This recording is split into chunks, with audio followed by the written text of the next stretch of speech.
Hi everyone, welcome and thanks so much for coming and joining the event today.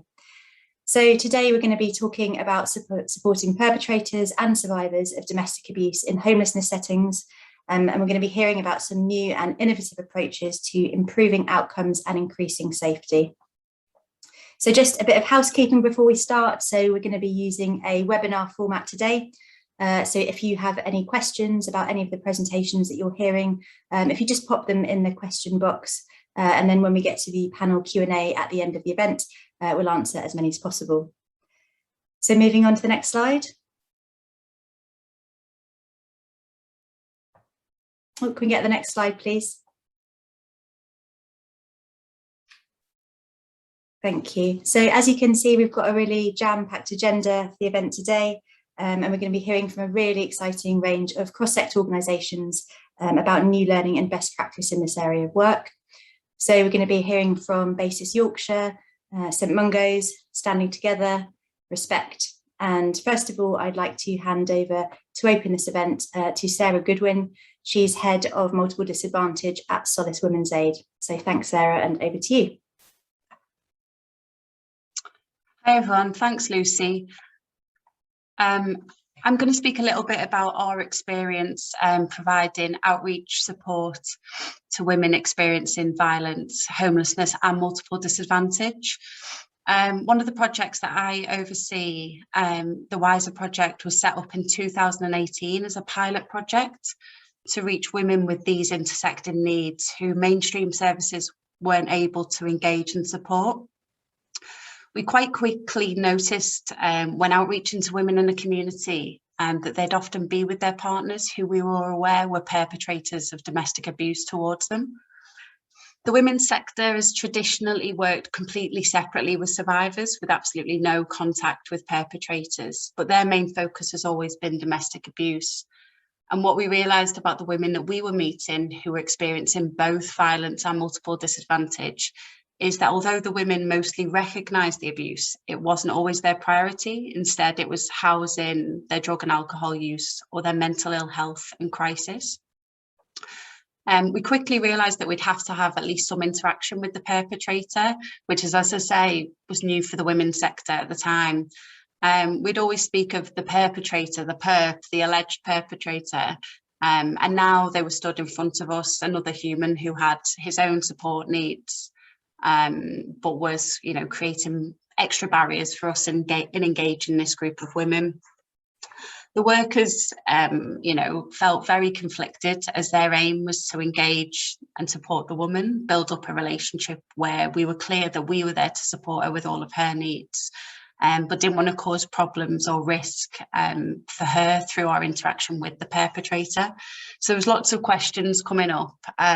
Was it collusive to be polite to him, to have small talk with him, to buy him a coffee too? Should we ask him to leave?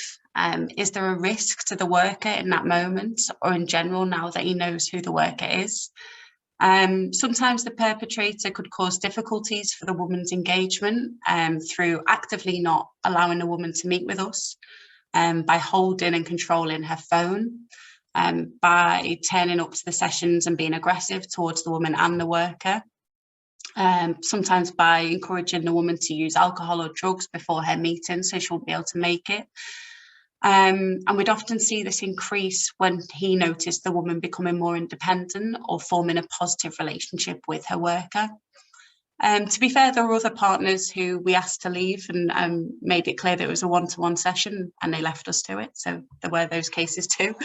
I suppose overall the best scenario has been where the partner is also receiving support and we can arrange our sessions with the woman at the same time as his support session. This really takes a really strong partnership working and recognition from everyone in the network and around that couple that mitigating risk and risk management for the woman is everyone in that network's responsibility. And also recognition that discussions around abuse don't just lie within the domestic abuse sector. It's, we're all working together as one network.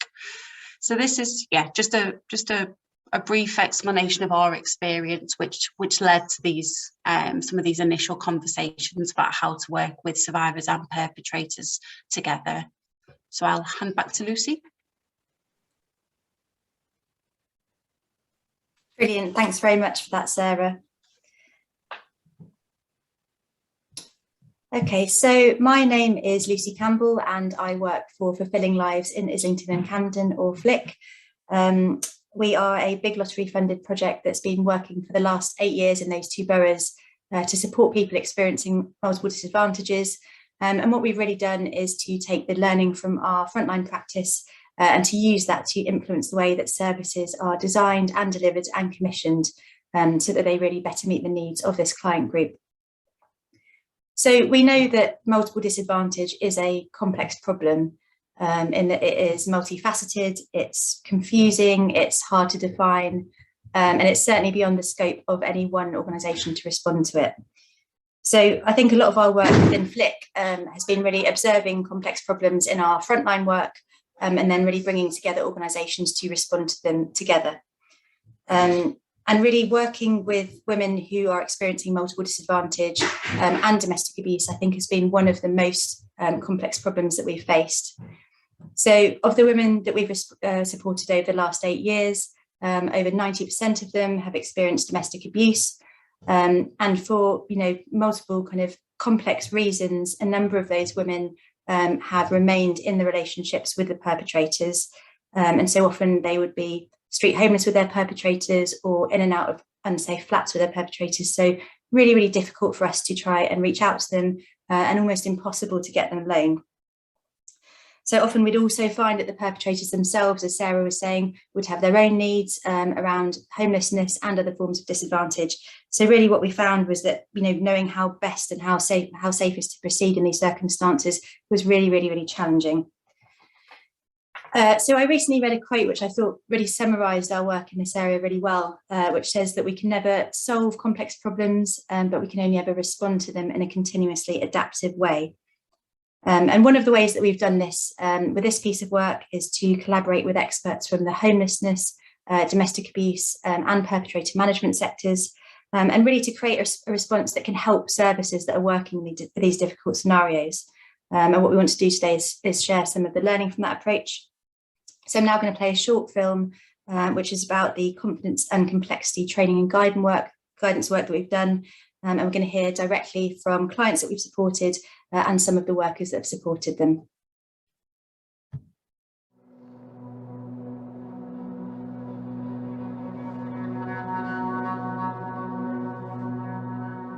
I've been homeless on and off since I was 16. I was homeless in Glasgow and then came back down to London, and I was homeless on and off, hostels, the street, refugees, and having to move because my ex-partner found out where I was.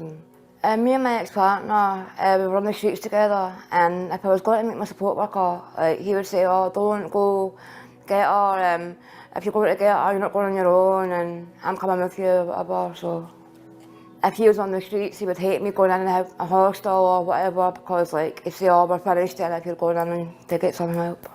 My partner didn't want any support. He'd only want me and him together, me and him support each other. But it was basically me supporting myself and him not wanting me to get support.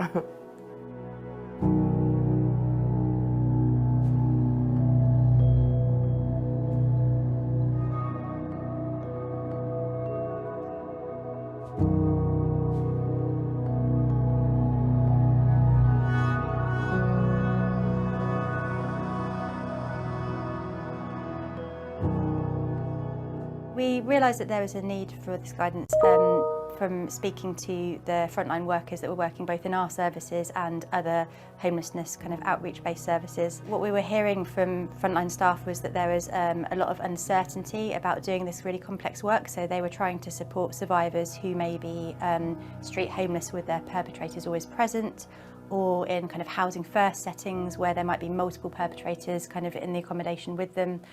So really kind of high risk situations, not only for the survivor but for the staff members as well. And there was a real kind of fear and lack of confidence around how best to approach kind of those complex difficult situations.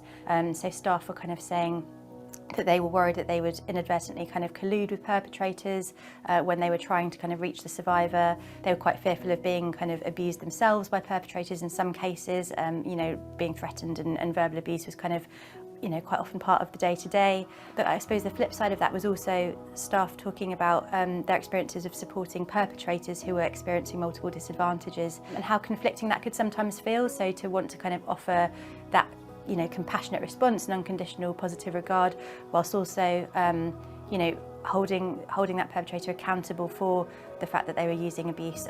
Really, really difficult and kind of conflicting issues for staff to manage emotionally. Workers may often feel like they do have to ignore a perpetrator's abusive behaviour to continue working with a survivor. Part of that is because if a perpetrator sees a worker as someone who is, you know, getting in the middle of the relationship, taking away the perpetrator's power and control in any way, it is likely that a perpetrator will try to sabotage the relationship between the survivor and their worker. I've definitely been co-opted into like an abusive situation, which feels really uncomfortable when you're with someone and their perpetrator's kind of trying to involve you in the controlling behaviour that they've got, trying to include you in this like narrative that they're putting out there that the victim survivor's this or whatever. It's like hard to explain how difficult it is to challenge in the moment when that stuff's happening, because you can't just be like, you're being abusive, you must stop, because that puts the victim survivor at risk and it could put you at risk, but you equally don't want to just say nothing. And particularly if that person is violent, you don't want to, like kick anything off inadvertently. Partnership working was absolutely key. So obviously Standing Together are a specialist domestic abuse organisation, and we were really pleased to work with SHP and particularly FLIC, who work with, you know, people with multiple disadvantage. There's historically been quite a gap between the two, and I think people with multiple disadvantage really do fall through that gap. So I think it was absolutely essential with this project that right at the start of it we brought together professionals from the perpetrator sector, from the women's specialist sector and from the homelessness sector around the table to discuss the issues. And I think that was the first time that all of those sectors had sat around the table together. And I think there was a real acknowledgement of these gaps for survivors, but also for perpetrators, because nobody should have to, it's no one organisation's responsibility to respond to domestic abuse. The best response is a partnership response. Ultimately, we know that there is no way of, you know, completely reducing the risk in these situations. It's not ideal to try and support survivors where their perpetrators are always there. It's always going to be challenging, it's always going to be difficult, but I think the only way that we're going to do that better and more safely is to have a continuing open dialogue of kind of mutual learning, and to learn from the experiences of the clients that we're working with as well, to speak to survivors about, you know, how it felt for them to have workers approach when their perpetrators were there, how to increase their safety, what we shouldn't be asking them. I feel like I'm still homeless now. I lost a 30-year secure tenancy in Islington over someone I met online. They manipulate you. Yeah, they hold you back. They don't want you to see the outside world. They just hold you back. It's like, I've never been able to get support whilst I've been with a partner, never. They wouldn't allow it to break away. And that's what I'm doing now. First and foremost, the impact that we want this training and guidance to have is to increase the safety for the survivors that we're supporting and reduce the risks. I think beyond that, what we really would love to see is frontline staff in homelessness settings or in kind of specialist outreach domestic abuse teams feeling more confident in their roles, feeling safer, feeling more able to reach out to survivors and deliver support even where there is ongoing risk from perpetrators there, and also to feel more confident into holding perpetrators to account around their abusive behaviour where necessary and where obviously it's safe to do so. We really want to see perpetrator kind of training and guidance being kind of mandatory across homelessness settings. There's a real opportunity here to influence organisational policy and get this kind of on the map as an issue which, you know, workers are coming up against on a daily basis. For a long time, lots of services will not work with survivors if a perpetrator is present, because those situations, it can be unsafe for workers and it can also be unsafe for survivors for the perpetrator to be present. But in real life, workers can come up with all sorts of random, bizarre, unpredicted situations that they were not prepared to happen. And in those moments, they have to just try and go along with it, do the best they can, and then debrief with management afterwards and reflect on, okay, what went well, what did I do well to manage that situation, what could be improved to manage that situation. There definitely is need for guidance on how to support survivors when there are perpetrators around, but ultimately, if services and workers had a blanket policy where they say, we will not meet the survivor, we will not support the survivor, we will not be around the survivor or speak to them when the perpetrator is around, it means the survivor doesn't get the support they need. Ultimately, that is playing into abuse, because that is in a way colluding with the abuse, because what that does is it contributes to the survivor being isolated, it contributes to the survivor not knowing what their rights are, not knowing what their options are, being dependent on the perpetrator because they don't have workers, they don't have anyone else to help them with their other needs. Me and my partner were using drugs, and every time he didn't get his drugs, he'd throw me out, so I'd be out on the street. But he'd only take me back when I get money. So yeah, I've been on the street before because of my addiction and being, well, with him really, which is violent, he was, but he died, so. My partner stopped me from getting support. If I had an appointment, he would keep me back from the appointment, and then I'd end up missing it because of the way we were. We were volatile, the pair of us. It just left me homeless, like being out on the street for days, sleeping in dustbins, round the back of dustbins and in people's doorways, and it was a horrible experience.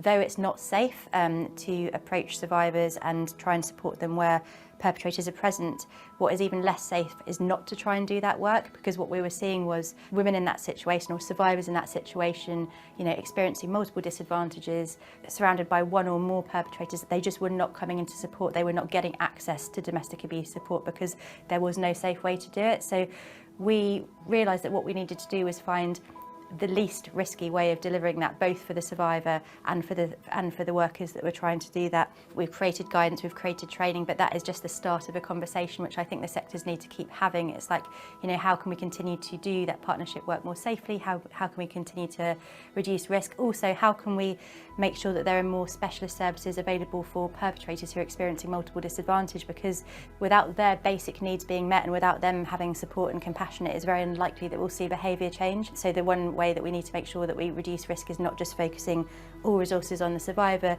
The perpetrator also, if they've got their own needs to have, you know, support and consistency around those as well.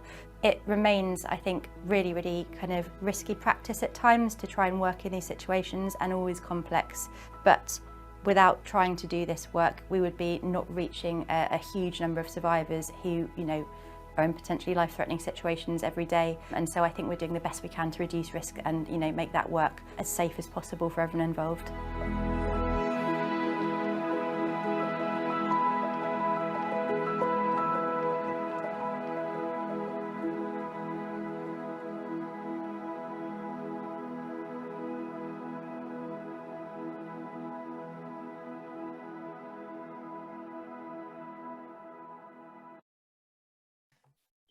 Yeah, thanks so much to the women who appeared in that film, sharing their experiences.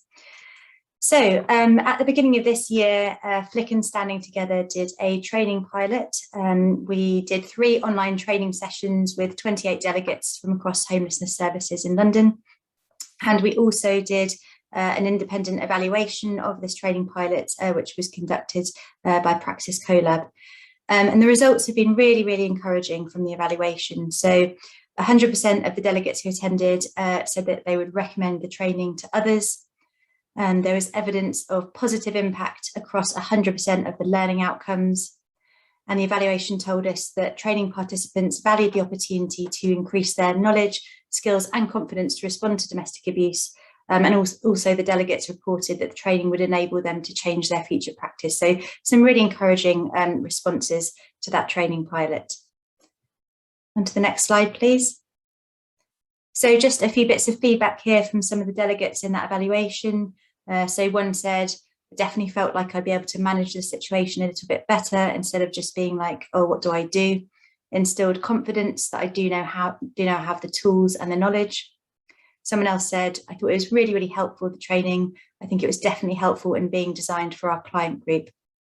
So just to say at this point, if your service or your organisation are interested in accessing this new training and guidance, we will be emailing everyone with a contact form. So please do get in touch about next steps if you'd like to have that in your service or organisation. So moving on to the next slide, please. So as part of the work that we did with other organisations to create the guidance, a number of recommendations for organisations and commissioners came out. So firstly, one of the key recommendations was that training on domestic abuse and working with perpetrators should become core training for all frontline staff in homelessness organisations. Another one of the recommendations was around organisational policy and making sure that it prioritises the safety of survivors and staff above other outcomes.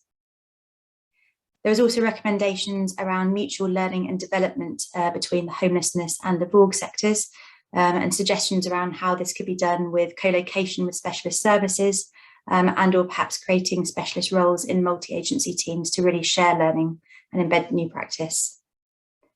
There was also recommendations around reflective practice with external facilitators being absolutely essential for any frontline staff who are doing this work. And finally, for reflective practice to be embedded in team cultures and processes, because these are really difficult and challenging and kind of nuanced topics and ways of working. And they do require kind of constant dialogue rather than a training and a guidance and then staff being sent away to continue that work. Okay, thank you. So we're now going to hand over to our next presenter, Kat Hottie, who's joining us from Basis Yorkshire today. So over to you, Kat. Thank you. Hi, Lucy, and thank you so much for having me today. I am coming along today as a representative within the sector, but also as a recipient of this training. I work for Basis Yorkshire, who are an organisation based in Leeds, working with adult women who sex work and non-binary sex workers. Basis are set up on the principles of non-judgment, of harm reduction and of unconditional support, and I think the training that we're talking about today kind of really reflects those values and was super beneficial to the people that we work with. We're based in Leeds, as I've mentioned, and Leeds and the whole of West Yorkshire are areas that see a lot of poverty. The women that we're working with are often some of the most multiply excluded people, experiencing street homelessness, substance abuse, street sex homelessness organisation. But we have been kind of picking up homelessness work just by merit of working with the client group that we do. And what we saw was a real divide between the homelessness sector and the domestic abuse sector, that the women that we were working with weren't being taken into domestic abuse services, or that those domestic abuse services weren't able to meet their needs. And so that we were having to pick up that work just by merit of the different challenges that the women that we were working with were facing. I run a network of frontline practitioners, the Leeds Women's Homelessness and Housing Frontline Network, which is funded via St Martin in the Fields and the Frontline Network nationally. And we are an umbrella organisation working with frontline practitioners who are working across Leeds with women who are in contact with homelessness services or systems. What we find that we often have to do, as I'm sure many of you will be familiar with, is think on our feet, is supporting women where they are on their terms, making support sessions available wherever we can. Often we're working with women who are in real crisis. And what that means is that you can't be picky about how and where support services are held. So much of the traditional domestic abuse training is really focused around leaving and is really risk averse around perpetrators. But what we found was that if we were to avoid speaking to women with their perpetrators present, we would be missing out on a lot of support sessions. Functionally, we would be cutting some women out of the support that they so desperately needed. We held a training session that was really, really well attended for frontline practitioners across the city, and the feedback on this training was absolutely overwhelmingly positive. 100% of the people that came along said that they would be taking things forward from the training into their own work.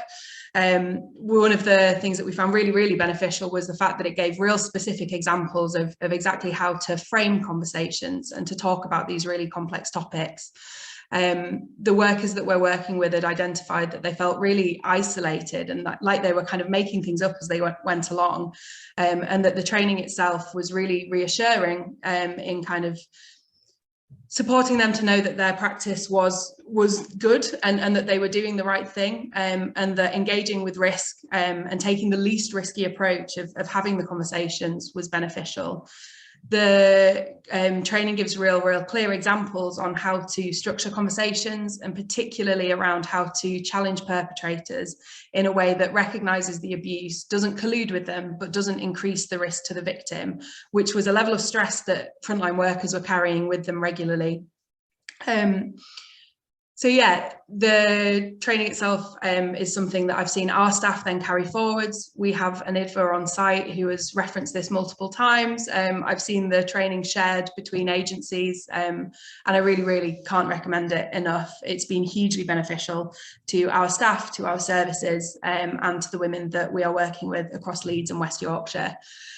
So with that, I will pass back across to Lucy with a huge thanks for putting this on and for bringing it out to Leeds of all places. Yeah, thank you. Brilliant. Thank you so much for that, Kat. Okay, so I'm now going to hand over to Kate John from St Mungo's. Thanks, Kate. Thanks, Lucy. Hi, my name's Kate. I'm the Women's Recovery Coordinator in Camden. So I've worked really closely with FLIC on lots of pieces of work and our conversations around multiple disadvantage and women's experience of homelessness.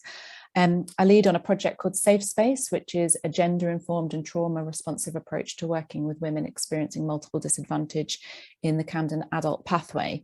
Our work sort of focuses around delivering training, supporting culture change and thinking around women's homelessness, as well as case coordination, research and little bits of systems thinking. We also have a pilot ongoing of open access psychotherapy for women accessing our services, and we also hold the Safe Space list, which is a list of 15 women in the borough we're most concerned about. The sort of key components of our approach are based around offering choice and control wherever and whenever possible. It's about having relationships with our clients and placing those relationships at the centre of our work. It's about effective joint working across the sector. It's about creating safer spaces for women, and it's about understanding the trauma that they experience. Those cornerstones really haven't changed over the 8 years of our project at all, and we and really stand by those and kind of bring them into our work in the everyday. Something that really has changed over the course of those 8 years is our approach and thinking to housing people who are in relationships with their partners. And that is what I think I've been asked to come and share our kind of learning and our thinking and how that's changed over time from the Safe Space perspective. I just want to pause very briefly here and just speak about language and think about language. Within Safe Space, I think it's very easy when we talk about a gendered project, like a women specific project, to think in and talk in the binary. We are inclusive of trans women, and we also work where we can with non-binary and gender fluid clients who identify our service as one that they want to interact with. I also think when we talk about homeless couples, it often can fall into the heteronormative as well. And I think it's good to recognise that, firstly, that we work with all types of clients and couples in the pathway, but also that often our women will fall into heterosexual relationships, even if that's not their sexual preference, for a whole host of reasons that are probably quite obvious to everyone at the webinar. But yeah, I just wanted to kind of make space for that and recognise that in our conversation as well. So yeah, I want to think about how our thoughts have changed on housing someone with their partner, and particularly when we know that partner is also a perpetrator. When the project first started, we very much felt like we were there to sort of help bridge that gap between the two services, which we've already spoken about today, the homelessness and hostel systems and sector, plus the women's sector, and specifically domestic abuse sector. I think that over the course of those 8 or 9 years that we've been running this service, we're definitely seeing so much more joint working and collaboration. But we definitely recognised at the beginning that we were coming from the hostel and homelessness side. We were commissioned by housing commissioners. The team, their kind of working experience had been within hostels, and we were based within a hostel at the first point of contact. So we really knew that we needed to lend and take as much as we could from the women's sector. So when it came to making our decisions and thinking about how we worked around working with couples, we lent heavily from what we knew about the domestic abuse sector. So lots of tools that kind of we lent on heavily were things like MARAC and the refuge system and Dash RIC and kind of looking for DVPOs and things like that.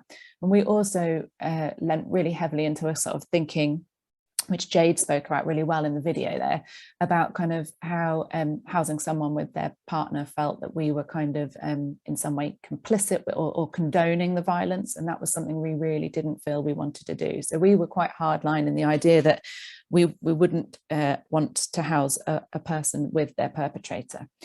What we saw over time was that firstly, those statutory kind of processes like MARAC and the refuge system just didn't really work for multiply disadvantaged women.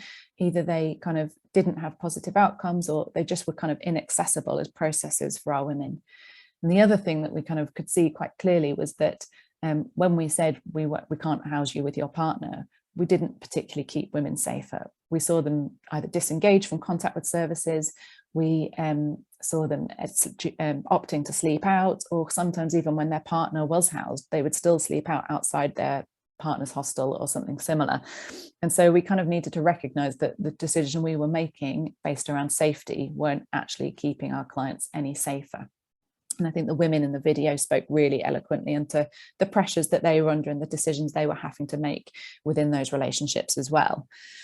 So we knew that we kind of had to do something different, but we weren't really sure what that would look like. And we were working closely with FLIC and lots of other agencies, but two kind of quite key things happened that started to open up our thinking and change our thinking. The first was that in 2018 and 19, we did a piece of research ourselves. And this was a much broader piece of research into women's homelessness in the borough of Camden. And we very much asked women to just tell us what they wanted us to know. But two really clear messages came through when it came to talking about being in a couple and being in a relationship with these clients. The first was that they wanted us to treat them as adults and for their relationships to be respected. And that was kind of difficult for us to hear, in the sense that it made us really reflect that we really hadn't been doing that before. And actually our approach to working with couples had really been in quite conflict with the rest of our approach, which was all about autonomy and choice and control. And actually by saying that we never supported it, we were being quite controlling ourselves and quite paternalistic. And so we really wanted to take a step back from that approach at that point.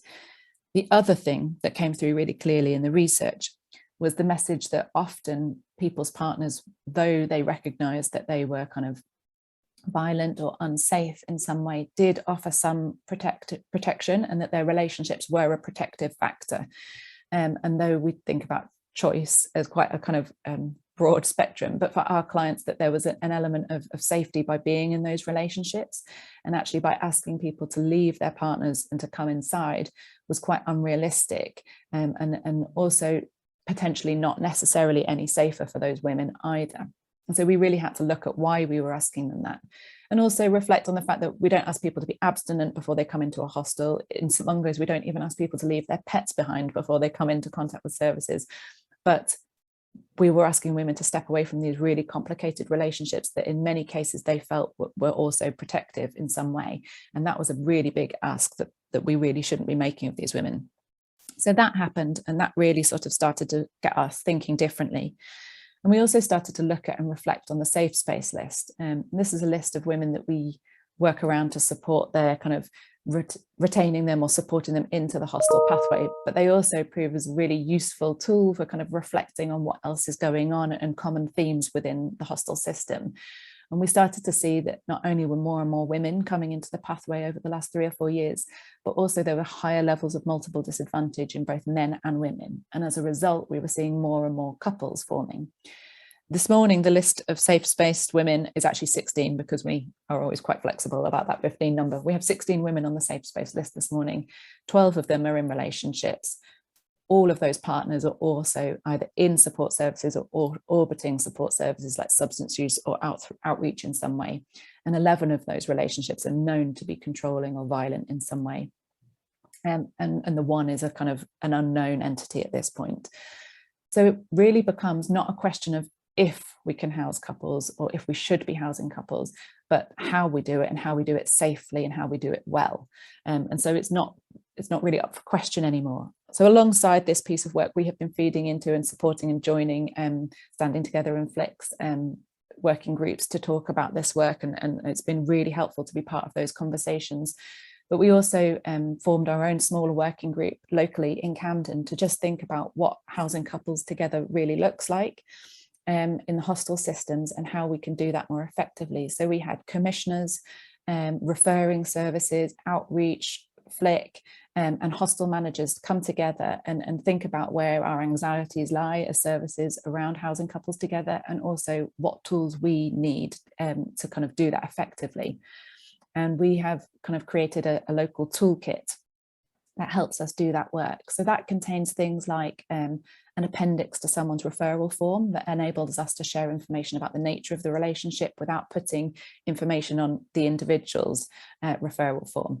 It's a case conferencing tool that enables all agencies to raise their concerns about the nature of the relationship, but also bring the client's voice really clear about the fact that they want to be housed together. We've got a couples agreement that allows the hostel to make it really clear that we will be asking you questions about the level of safety in your relationship, and please be prepared for those types of questions, but also makes it clear to the couple that should they ever decide they want to live separately, or should you want to leave this relationship, we will facilitate a move immediately in a safe and quick and calm way. And we've also designed things like guidance for frontline staff teams, so just the logistics of managing a couple in your building, from really like small things like information sharing, whether you can hand someone's post over to their partner, how you give access to each other's bedrooms, things like that. So to make sure that there's a really consistent approach across services to supporting this couple in a building-based service. The feedback from those tools has been really good, and it's been really positive to be able to sort of give people something to work with. Excuse me. But it's not really been possible for us to have that conversation without seeing that this also conversation has been happening around working with perpetrators, because we really recognise through this conversation how much anxiety we hold as services around when we, and how much work we do around supporting someone when we know or see them to be a victim or survivor of violence or abuse. But when there is ambiguity around the nature of the relationship, or when we're talking about supporting the perpetrator, there's nothing, and that just creates huge gaps in what we're able to do and the work we're able to offer. So we are now at the point where we are regularly looking at and housing couples where there is low violence, where we're also now starting work on a pilot to work with couples where we know there is higher levels of violence and housing them together. And this is understandably creating a certain amount of anxiety and kind of, I don't think we've met resistance yet, but kind of anxiety for staffs around how we do that safely. And we've really been talking and trying to make sure that this is a joined up, shared responsibility and joined up approach and conversation about how we do this. But the best kind of way to explain the need for this is to look at that safe space list again. And we have a number of women on the safe space list who have been asking not just for months, but for years to be housed with their perpetrators, and are very, very clear and consistent that that is what they want.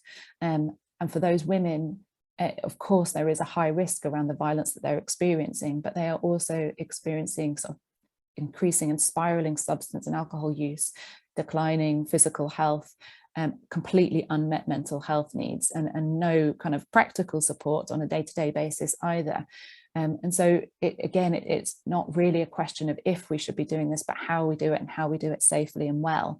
And it would not be possible for us to consider taking on this next piece of work of working with higher risk couples without this perpetrator work that's been done by Standing Together and FLIC. So we're really excited to see to be taking this forward. And we can see from our clients that housing people separately over the last 8 years has really not worked. So it's time for us to be kind of bold and brave with our approaches and seeing what we can achieve when we do house people together. So yeah, we're very grateful for this piece of work, and all the teams that take part in our future pilot will be receiving this training, which is a really exciting part of the offer.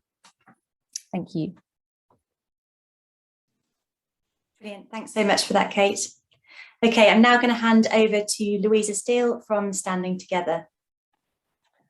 Hi, so my name's Louise. I work for Standing Together. Just briefly a little bit about what Standing Together does. At Standing Together, we're a second-tier organisation working to create a coordinated community response around domestic abuse. So thinking about all the agencies in a local area that are needed to work together to respond to domestic abuse. And you can see in the kind of diagram on the left there, all of those kind of key agencies that are needed to do that, and these are the areas that we work in.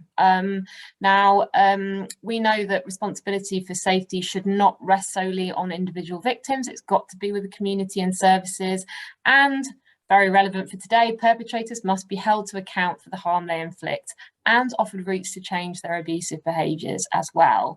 Housing has a big role to play in that. I am part of the housing team and work with a range of homelessness support organisations to build capacity around domestic abuse and violence against women and girls, and really kind of skill professionals up in that area and make sure that policies and processes are meeting the needs of survivors and perpetrators who have multiple disadvantage. Next slide, please. So just to tell you a little bit about the National Domestic Abuse and Housing Group. So today I'm going to talk about some strategic work that we've been doing at Standing Together, and it fits under a group we share called the National Domestic Abuse and Housing Group. This group is a cross-sector group aiming to find consensus, share best practice and influence policy and practice on domestic abuse and housing in England. So the group works on a national level to ensure that the experiences of survivors of domestic abuse are heard across the housing sector. All survivors can access secure housing and good quality services when experiencing domestic abuse. And as we were saying earlier, coordination exists between the housing and violence against women and girls sectors with regards to domestic abuse. And if you guys could just click, it should have all of our partners in there. So that's the partners that attend this group. Next slide, please. So I'm going to tell you a little bit about some of the work we've been doing as part of the subgroup of that group, which is the Perpetrators and Housing Working Group. It's a subgroup of the national group, which I just talked about. It brings together local and national housing and domestic abuse sector partners to influence policy and practice that addresses perpetrator housing. The subgroup was born out of a need for a holistic response for perpetrators as well as support for victims. Understanding and addressing how a perpetrator's housing circumstances impact victim survivor safety and housing security is a really necessary element of a holistic response to perpetrators. So these are just some of the aims of that group, but I'll go into a little bit more about some specific work that we've been doing as part of that. Next slide, please. Okay, so as part of the subgroup work on housing and perpetrators, we split up into two task and finish groups. Well, first of all, we created a paper on accommodation for perpetrators of domestic abuse, just really thinking about the need for this. And I think it's often quite a difficult subject to go near because of the assumption that it's taking, resources away from survivors. But just as my colleagues and the other professionals have been saying so far, we absolutely need to look at support and housing for perpetrators to keep that survivor safer. It's really, really key. So the task and finish groups were tasked with developing a perpetrator response that's feasible, workable and effective in reducing the risk of harm they pose to survivors of domestic abuse. And we had 2 task and finish groups. One was focusing on the response from registered social housing providers. Local authorities who have stock and registered social landlords. And I think this group was thinking more about perpetrators in the kind of general needs group. The next group, or the task and finish group, which I'm going to talk about today, focused on how supported and sheltered accommodation providers could develop a perpetrator response. So I'm going to tell you a little bit about some of the conversations that we've had and a framework that we are producing as part of that group. Next slide, please. Okay, and the agencies that attended this group were Mungo's, Homeless Link, Fulfilling Lives Islington and Camden, and then perpetrator specialists Thrive and Rise Mutual as well. So part of this group, we started work on this, which is responding to perpetrators in supported accommodation and housing first settings, a framework for a safe and considered response. So the decision was made to focus on supported accommodation and housing first settings, where perpetrators will be experiencing multiple disadvantage. It was recognised that when there's multiple disadvantage, and if a perpetrator's housing is insecure, this raises the risk to the survivor. So the decision was made to focus on these 2 particular settings, housing first and supported accommodation services, as they actually house and support the perpetrators. So we didn't include kind of outreach services, day centres, etc. as well. We kind of focused on those that house and support. We know that risk is heightened where accommodation is insecure. With some of these perpetrators, abuse is so much about control, and if the perpetrator's housing situation is out of control, it's more likely that they're going to seek to project that control in other areas of their lives. So that's why we're focusing on this, on these 2 particular areas. So what was really important, we realised very early on, is that we needed to take stock of the key differences between the role of professionals working for registered social providers and the role of supported accommodation and housing first providers. So the differences, I suppose 2 key differences are that perpetrators generally who are accessing supported accommodation or housing first settings will have been kind of categorised under that single homelessness category, even if they have a partner. So one thing we thought that was really important to mention, we always, and a lot of the literature and the conversation focus around removing perpetrators from family homes. What if there isn't a family home? And we know in supported accommodation and housing first settings, there is no family home to remove a perpetrator from. They're generally people are single homeless, they have a hostel license agreement, or they're housed independently via housing first. There's no shared tenancy agreement, no kind of family home. So they may be in a relationship with their partner, but they are kind of treated separately. And their tenancy and their housing is kind of taken separately. Also, in these settings, we know the provider's remit is to support, so it goes beyond housing management. So supported accommodation and housing first settings come with support, whereas the other task and finish group that we were running, thinking about the role of registered social providers, is more focused on that kind of general needs, housing management side of things. So we thought it was really important to kind of be clear about those differences right from the start. Next slide, please. Okay, so key principles of the framework that we kind of started with and that we identified earlier on, firstly was do no harm. This is an absolutely key thing to think about before you even think about how you're going to or want to or should respond to perpetrators, is thinking about how you respond and what you are recommending. How is that going to impact on the survivor and any dependent children? Really, really important. We need to make sure that what we are doing, the actions we are taking, are not increasing risk for survivors and any dependent children. Number two, what does the survivor want? And I think Kate put this really well when she talked about and the women in the video.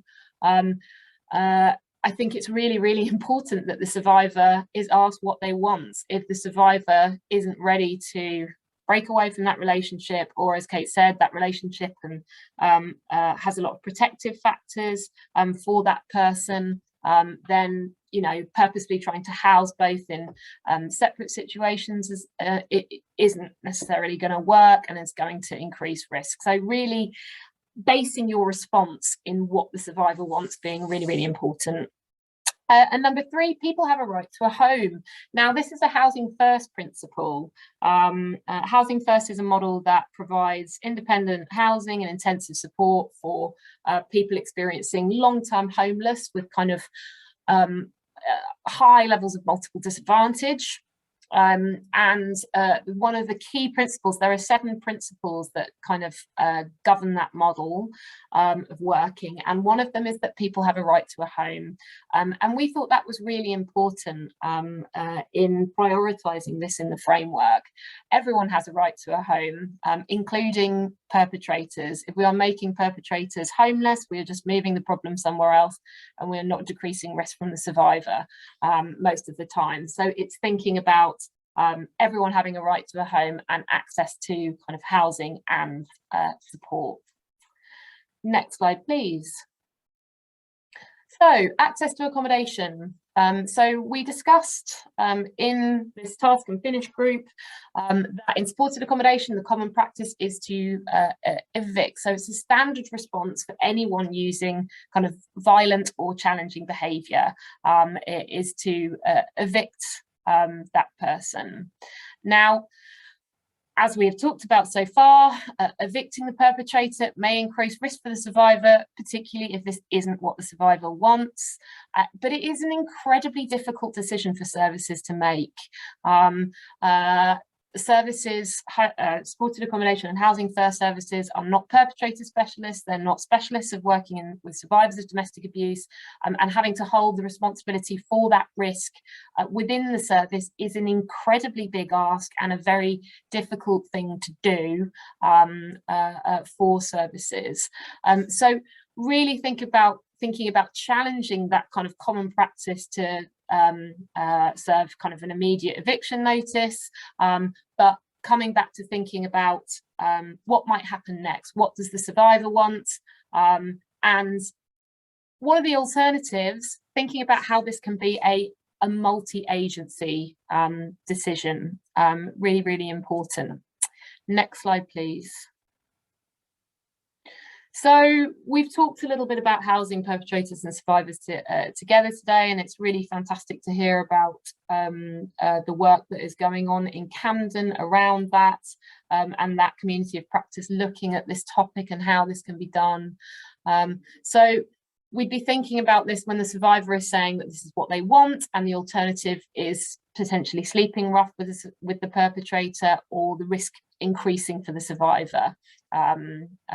So when we're thinking about this, it would be potentially be 24-hour staffed accommodation, separate rooms. The benefits are there that the risk can at least be monitored. As we've seen from Kate's presentation, there's precedent for this in London. This is happening in some boroughs, including Camden. I know that the MARAC has been used as well to kind of support this multi-agency decision making, and it's happening in St Mungo's policy as well. All decisions overseen by a senior safeguarding lead and recorded appropriately. Now, what is really important about this is this decision must be made collectively. It has to be supported by a multi-agency response. That is really, really important. And who should be involved? So Housing Commissioner, perpetrator and survivor support worker or closest person to them, an area lead from the support provider, and any other relevant services involved in the survivor kind of perpetrator support, so probation, drug and alcohol, etc. I know that Amy is going to talk a little bit about the DRIVE model, and the DRIVE model is really about creating a kind of multi-agency panel around that perpetrator and survivor, with all of these key agencies to make those decisions and think about those options together. And I think that's so important, rather than all of the responsibility being lumped on one agency, and particularly the supported accommodation that might be taking that perpetrator and survivor on and holding all the responsibility for that risk. It shouldn't be just them. It needs to be a multi-agency decision, and informed by advice and support from local specialist services where possible. So local specialist survivor and perpetrator services to support that decision making, and then thinking about what happens when that survivor and perpetrator have been housed together. Next slide, please. So a few other things about managing risk that we kind of focused on in this group is focusing on what staff can do, and being very clear that staff working in supported accommodation and housing first services aren't specialists, but their remit is relationship building, supporting around housing and benefits, etc. And it's often underestimated that if the perpetrator is properly supported in this way, that this mitigates the risk. So it's really, really important. There's that need for robust and long-term relational support for the perpetrator. The best life that perpetrator is living, the more chance that they will go towards behaviour change.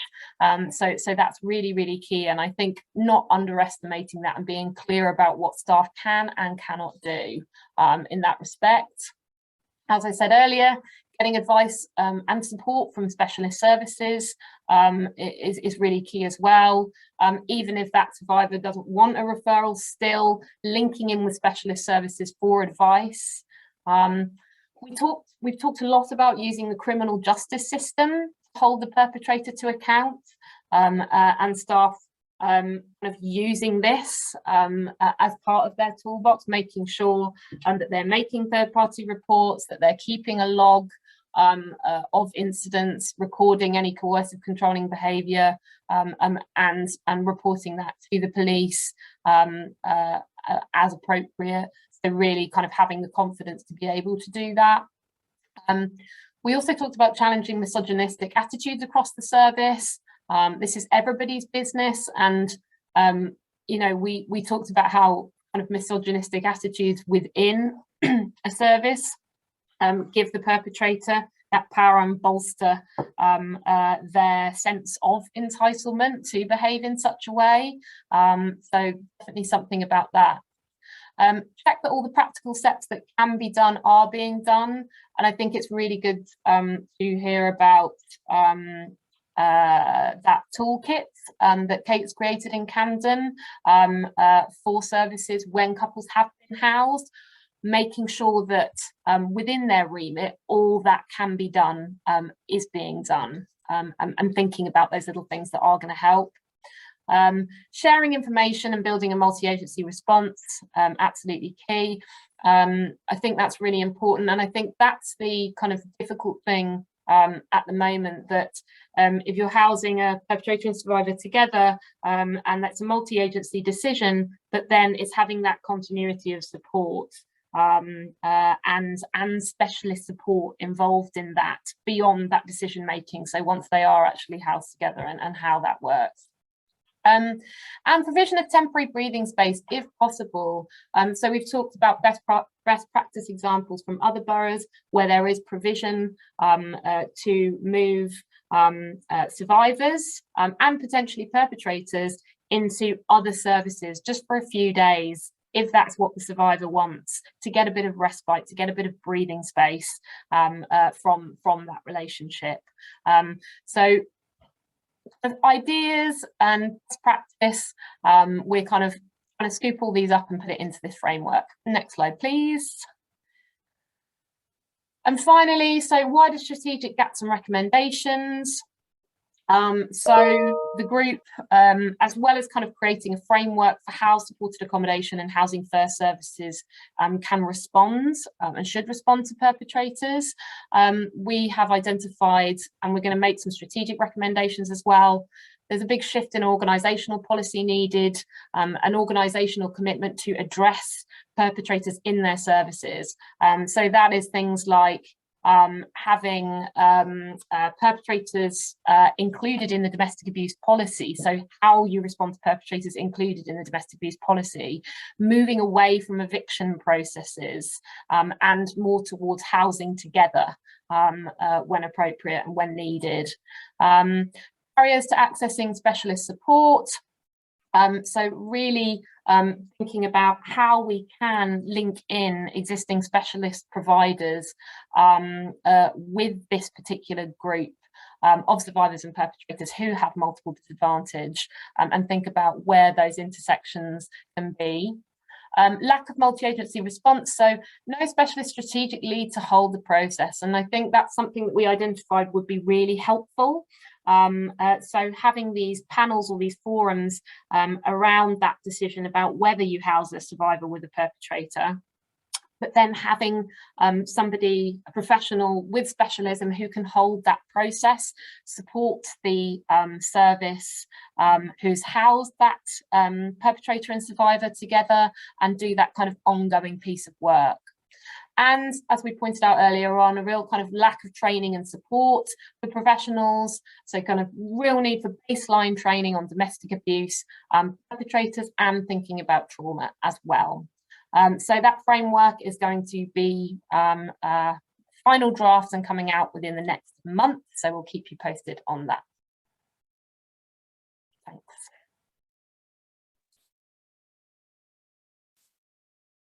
Thank you very much, Louisa, for that. Okay, I'm now going to hand over to our final speaker, Amy Hewitt from Respect. Thank you so much, Lucy. So hi everyone, my name's Amy Hewitt. I'm employed by Respect, but I work for the Drive partnership. Would I be able to have the next slide, please? So Drive is a partnership of Safe Lives, Respect and Social Finance, and it works with high harm, high risk perpetrators of domestic violence and abuse. So the people who are posing the greatest risk of serious harm or murder to people that they are in intimate or family relationships with.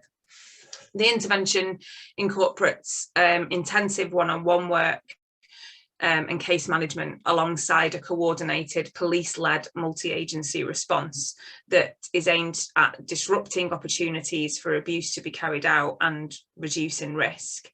So the Drive case manager who works with the perpetrators are there to challenge and support changes in attitudes, beliefs and behaviour, and this often will also require attention to address those additional needs that can often stand in the way of the change process, such as mental health, substance misuse and housing issues are the most common.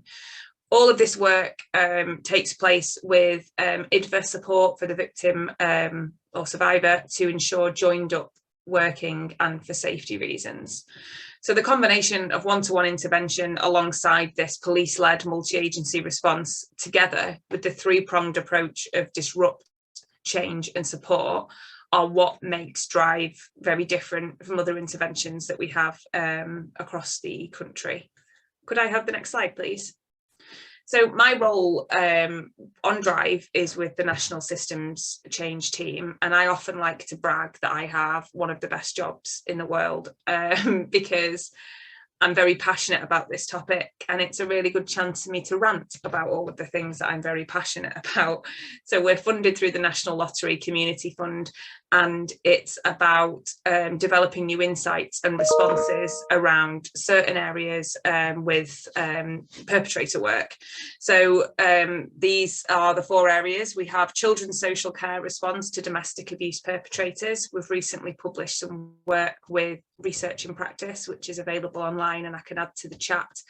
It really explores the response that families get from children's social care practitioners where domestic abuse is present.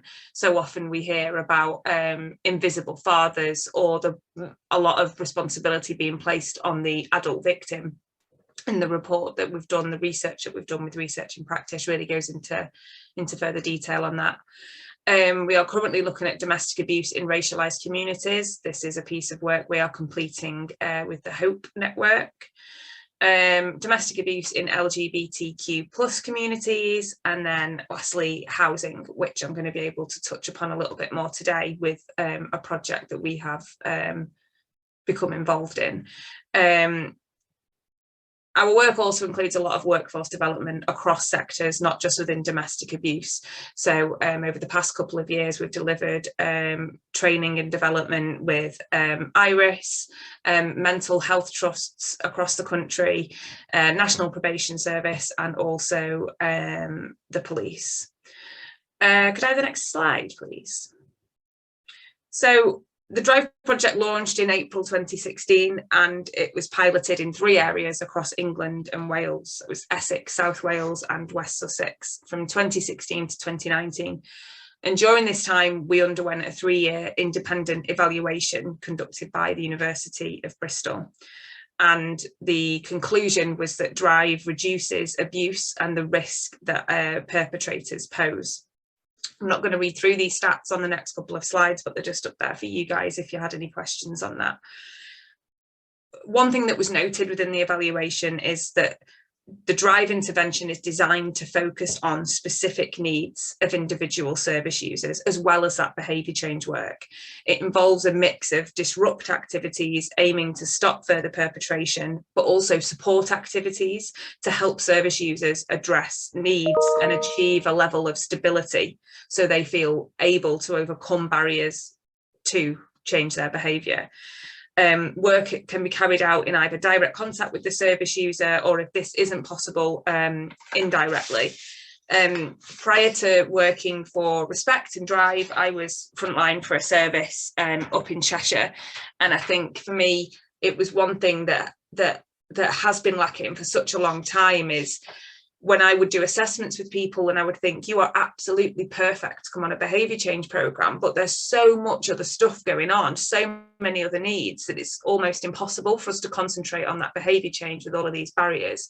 And so I think that for me is one of the best things about DRIVE. It really does focus on that individual support need as well as behaviour change. Could I have the next slide, please? Could I also have the other slide after that? I should have swapped sooner, I'm sorry. Okay, so one thing that really came out of the evaluation as well is how DRIVE works with service users who have one or more need or multiple disadvantages. So 63% of the DRIVE service users in that evaluation had one or more needs. 34% had 3 or more needs, and case managers assess service users for drug and alcohol misuse, housing issues, unemployment, mental health issues, financial issues, children and family issues, parenting capacity issues, social isolation, and poor physical health. Of those service users that were engaging with DRIVE case managers, the most likely to engage were those with financial difficulties, and then poor physical health and mental health difficulties. I am so sorry if you can hear my dog right now. I'm just going to carry on and pretend it's not happening. DRIVE case managers who were interviewed for the evaluation often described service users with no additional needs as being the hardest to engage due to that lack of available levers or incentives to elicit change or elicit engagement within the work that they were doing. I think one of the greatest things about Drive, as I've mentioned, is that multi-agency approach, everybody surrounding that family, working together, sharing information to not only meet those needs, but also, that dog is loving this, to meet those needs, but to also elicit that behaviour change that we need. So one thing, as we've mentioned, with all of those additional needs, housing has been a massive one. And I think within the domestic abuse sector, it always causes a massive debate. And I think Lucy mentioned it earlier around how this isn't about taking money away from victims. But, you know, we've all been working in this sector for so long, something isn't working, something needs to change. Could I have the next slide, please? So when we were in the first lockdown, which seems like an age ago, I think a lot of people who work within the domestic abuse sector all of a sudden got really worried that people were being told that they had to stay within their homes. I can remember listening to it and thinking, no. And when people were encouraged, if you've just started seeing someone, you might want to consider moving in. I was like, that's the worst advice I've ever heard in my life. And also within this sector, I think we've spent so long saying, you know, we have refuges for victims and children, come flee. And for me, I've watched so many victims with multiple children move their entire life across the country to a whole new area, having to build new networks, maybe leave jobs, leave their family, leave their support, for children to leave their belongings to be safe. And so that, combined with lockdown, is what inspired us to come up with this early intervention and accommodation project, which we are calling Restart. Could I have the next slide, please? So it's a multi-agency response within children's social care and housing that focuses on early engagement with abusive parents to hold them to account for their behaviour and prevent escalation of abuse.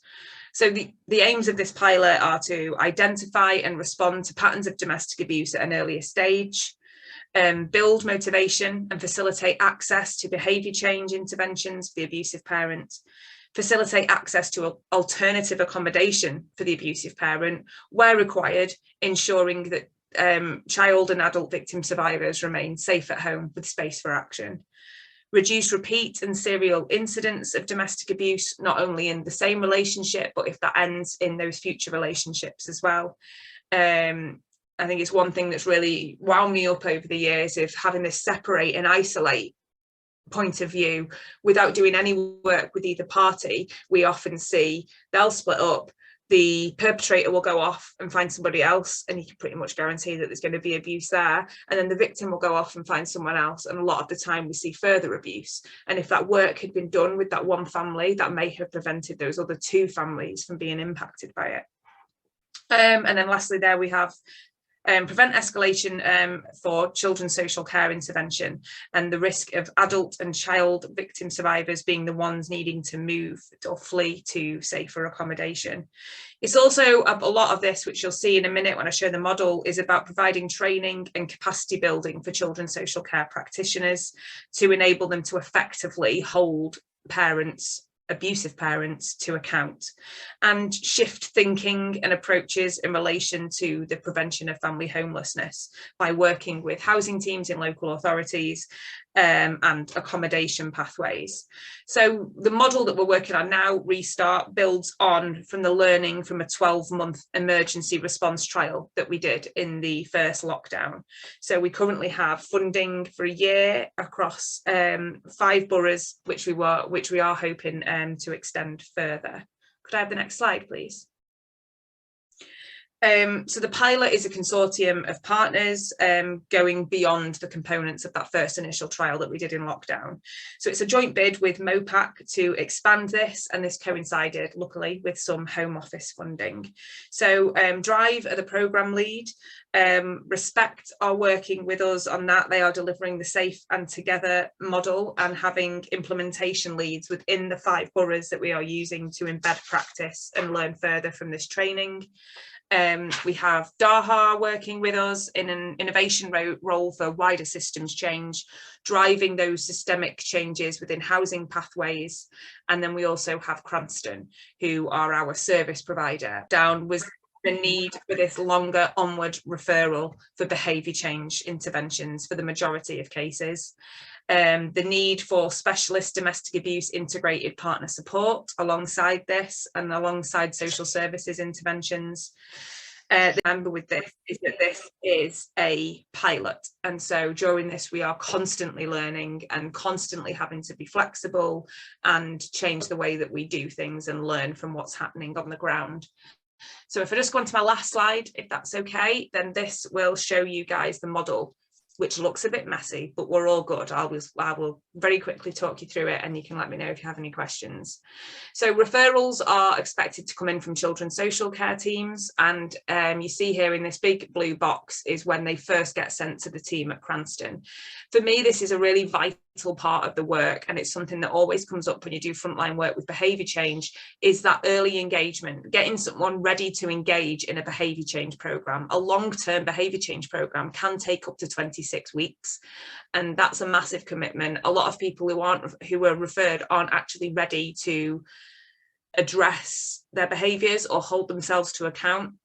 And so this 4-week period is about getting them ready for that engagement with a longer term behaviour change programme.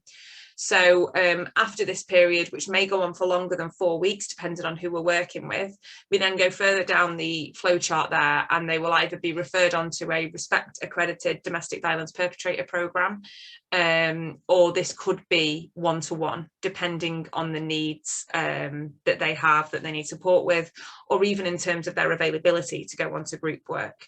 We don't want this programme to stop them finding employment or to get in their way of child contact, and so we're trying to be as flexible as we possibly can. On the right hand side, you will see at the top there in the pink box is where we've mentioned the Safe and Together training for children's social care for the boroughs who are engaged in this project.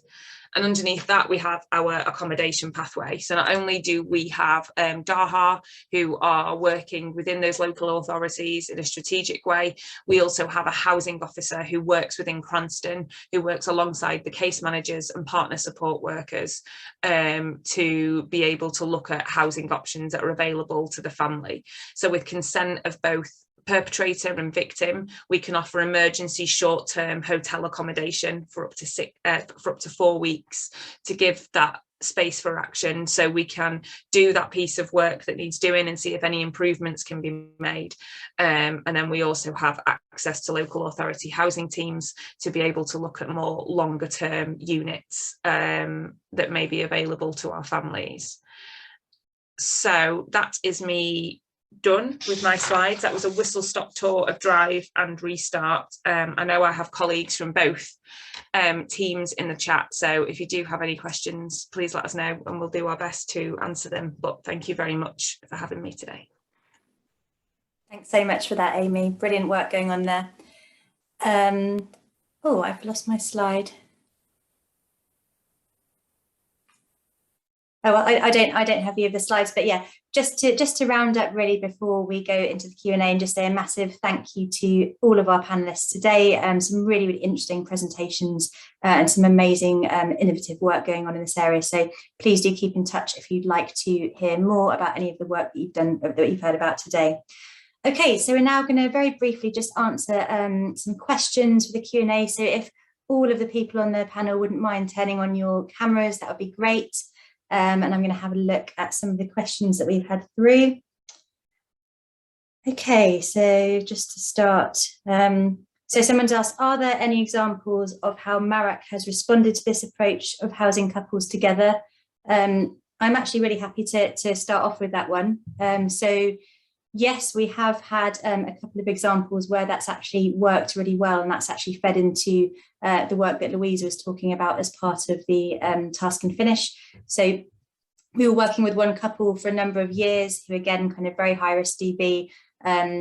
The woman in the couple would sleep outside the perpetrators hostile, sometimes even in the snow, such was the extent of the kind of coercive control that was going on between them, and just wouldn't take up any housing option for herself. So eventually we were so concerned about that situation that off the back of another referral to Marek after an incident of violence, we actually kind of took the housing situation to the Marek and said, look, nothing's working for this couple. You know, we really think the risks are increasing around the fact that the survivor is always homeless, or they're both rough sleeping together. And the Marek actually wrote a letter supporting the decision to house the couple together in high support accommodation in another borough, actually. And actually it was the most successful housing intervention that had actually happened for them in years. I think they stayed together for 18 months in that support service, having separate rooms and separate key workers, but also able to kind of come together and see each other. And actually when that housing placement ended, it wasn't as a result of domestic abuse, it was another issue. So yes, the answer to the question is Marek can be really, really useful and actually instrumental in sometimes getting those really complex and difficult and kind of high level decisions pushed through around accommodation. So thank you for that question. Let's look what else we've got here. So someone's asked, I still see a lot of reluctance of local authorities to house couples together where there's domestic abuse. It seems you're saying this isn't indicated or best practice. Do you have any advice on what kinds of conversations or resources to share with local authorities who are reluctant to house couples together? Yeah, that's a great question. Louisa, do you want to maybe respond to that with some of the work that's come out of the task and finish, or actually Kate about maybe some of the work we're doing in Camden? Anyone? I can speak very briefly about our experiences in Camden. I think we're really lucky with some really flexible and invested commissioners who want to really understand about our clients' experiences and have really sought out new learning and being part of that. And our commissioner was part of our working group and has here on this call today and is really invested and interested in this work, and that has made making these more kind of challenging decisions so much easier because they're part of this decision process. And as Lucy and Louisa have said, it is about kind of coming together and sharing the responsibility of this decision making, and our commissioners definitely met us in that, and kind of that's been really, really kind of influential in also encouraging other agencies to get on board and part of and sharing the kind of the thinking on that. So that's been our experience in Camden. I don't know, I'm sure Louisa can speak more broadly about other areas. Yeah.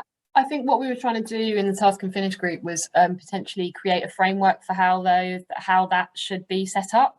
That's something that could be used across boroughs. I know each borough will have, you know, different structures and agencies, etc. within it, but I suppose create something that could be used and then adapted. So thinking about who needs to be around the table, and then also I think it's really important. So once that decision has been made and that multi-agency decision has been made, what the support is then for that provider where the perpetrator and survivor move to. So I think your toolkit, Kate, will be absolutely important.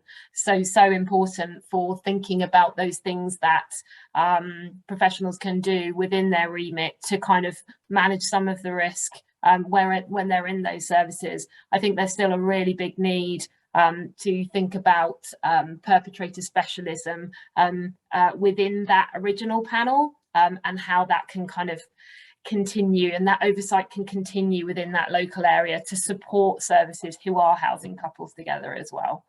So yeah, absolutely, it's something we're going to be putting into the framework, trying to create a bit of a kind of more standard process for this that local areas can adapt.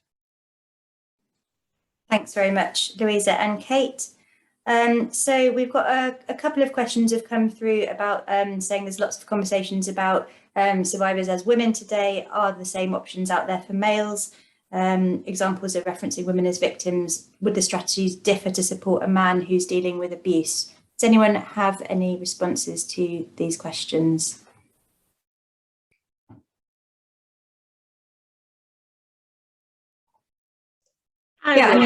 Oh, okay, you go ahead. I was just going to say, obviously, domestic abuse is, whenever we talk about it, people talk about the gendered nature of domestic abuse and how the statistics would state that more so than not, we see female victims and male perpetrators. But that's not to say that any of the projects I've discussed in terms of Drive and Restart, they will work with any victim, any perpetrator. And so the gender there isn't really important for us. I know that on our Restart programme, we do currently have some female perpetrators that we are working with. And so although I think a lot of the narrative that we hear about domestic abuse is very gendered, that doesn't mean that the services we're describing, and I'm sure the others would agree, is gendered at all. It is open for anybody. As we know, anyone can be a victim, anyone can be a perpetrator. Yeah, absolutely. I just say the same. So that's really referenced in the confidence and complexity guidance and training, and also in the framework that Louise is putting together. These would be standard responses, whatever the gender of the survivor or the perpetrator. I think often, certainly from our work in our service, we've seen a massively high proportion of women who are experiencing domestic abuse, which is perpetrated in heterosexual relationships with males. But as Kate was mentioning in her presentation, that is by no means encompassing of abuse as a whole. So yeah, good points to bring up. Thank you. Okay, I think we've just got time for one more question, and then we're going to close. So someone's asked, in normal supported housing settings, we'd normally have to evict someone who is violent to another resident or staff. So how could this be managed in a DV situation? Yeah, I think that's something that we talked a lot about in the working group. Anyone got any views on that? Anyone want to jump in? I mean, I'm happy to start off. I think this was something that we talked about a lot in the task and finish as being a real challenge, because as Amy said, as Louisa said, obviously, if any kind of violent incident occurs in a supported housing setting when someone is on a licence agreement, the response has to be to evict them generally. Now that causes a really difficult problem. Then what's then likely to happen is that the perpetrator is evicted onto the street, the survivor then follows them, and the risk is really kind of increased for both of them. I think there would have to be a lot more policy work done with organisations to look at managing those incidents differently. But I think what we've done in the task and finish is to start that process and kind of start that kind of openness to maybe looking at different responses. So maybe kind of removing someone for a short period of time into a different location, maybe utilising the criminal justice system to respond to that incident for what it is, rather than homelessness being the consequence of behaviour. So I think there's a kind of a number of really kind of thorny issues to unpick around this work going forward, and it would involve quite high level policy change in supported accommodation settings for that to change. But what we do know is it's an ongoing problem, and an eviction is never the answer to kind of reducing the risk of abuse. So yeah, a lot more work to be done.